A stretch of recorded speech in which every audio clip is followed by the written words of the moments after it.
Hey, it's Chip Collins, Collins Group Realty, coming today with another market update and discussion about the mixed message market we seem to be in here coming into the fall marketplace. And I know we're all tracking national headlines, local headlines about what's happening in real estate. So today we're going to get after it with Chris Sanders.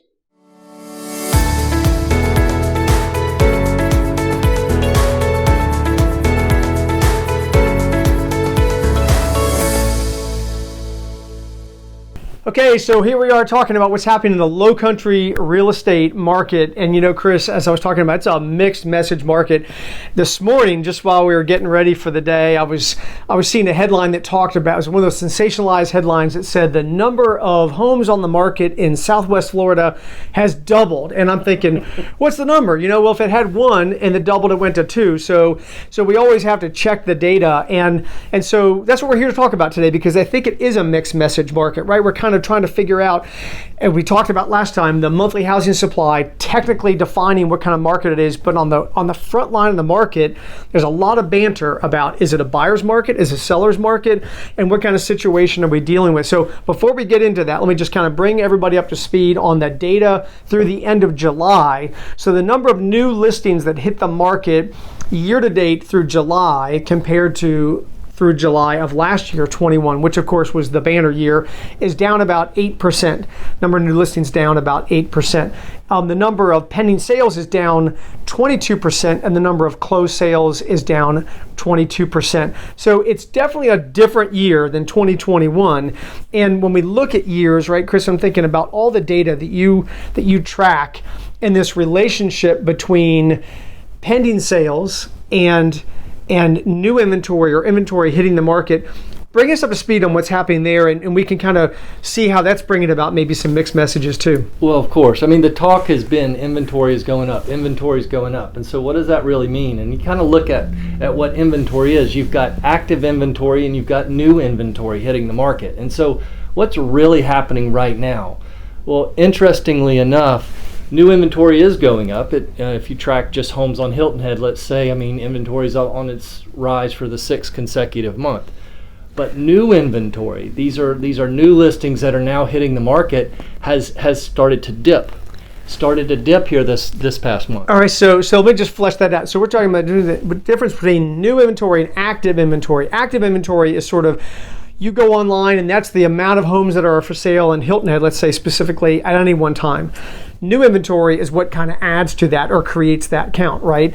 And what we were seeing, and we've been reporting on with these videos, is you go back into April, May, June, July, we were basically saying it looks like there's more inventory coming on the market and more sellers are coming to the market. Everybody's been worried about sort of that 2008 incident where everybody was going to avalanche and this huge amount of new inventory hits the market. That hasn't really happened. We started to see it. We wondered if it was going to continue, but that hasn't really happened. And so how do you have this buildup of active inventory? If you don't have a bunch of new inventory coming in the market, how do you have a buildup of active inventory? Like, what is that inventory that's sort of sitting on the market? Well, I think one of the things that's happened is when inventory gets, or when a new listing gets put on the market, how did it get positioned? How did it get priced? And what were they basing that pricing on? Right. Were they basing it on what's happening right now, or were they looking back at the start of the year and saying, oh, look at what was going on then, we can put it up here? Right. And buyers now do see more inventory. And national news are talking about more inventory, more selection for buyers. So if a buyer's hearing that message, then all of a sudden, if they see something that's overpriced, they will let it sit. Right, so they put their patient cap on. They're going to watch, and we do see price reductions in the market because sellers are trying to figure out this market, like you said. Agents are trying to figure out the market. Buyers are trying to figure it out, and there's all these mixed messages that are taking place. So it becomes a function of strategy, right, in terms of how things are going to move forward.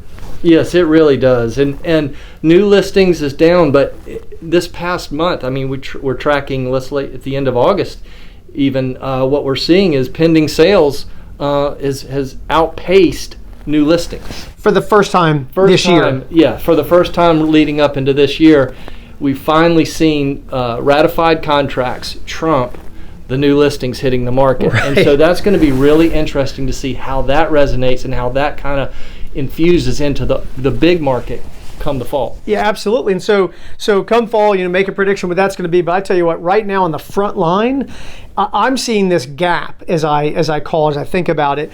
When we're involved in negotiations, we have seen a nice uptick in the number of transactions that are taking place, the number of buyers that are bidding on property. Mm-hmm. It's almost like the summer travel distraction period has come to a close. We've gotten through back to school, and now buyers are more intensely focused on the market.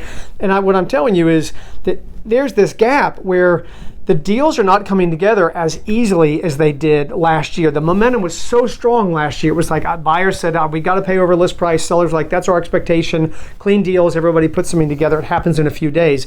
Now it's a more prolonged process, I think, because of these mixed messages. Buyers are thinking one way, like we're regaining control in the market a little bit. Yeah. And some sellers are thinking, technically, it still looks like a seller's market, so I want to price my property kind of, maybe speculatively. Right. Buyers and sellers will determine market value right now. Yeah. They are going to make that determination. Always so. Yes, and they're going to make that determination. I think what's really important on the strategy front is be aware of what's going on this week. Be aware of what's going on this month. Don't be focused on what happened at the beginning of the year. The more in tune you are with what's happening right now, the more in tune you are as a seller with what buyers are doing right now, and the more in tune you are as a buyer with what opportunities are available right now, I think you're going to make smarter decisions. Every moment could bring a new data point, could be a price reduction, Absolutely. A new listing, a closed sale where now you realize, that's sold for there, etc. You got to be paying attention, which the key thing is, which is why we're so passionate about it, is that these are times to roll up your sleeve. As an agent, it's exciting to interpret the data. We're in an evolving market, and it's super powerful, I think, and important for clients, sellers, buyers alike, to have somebody guiding them through that discussion and maybe not paying attention to the national headlines, because you know what? You never really know if those are going to be accurate, etc. A lot of times they're not. So anyway, as always, we appreciate having the opportunity to talk about the market, bring you guys up to speed, and we appreciate your time today.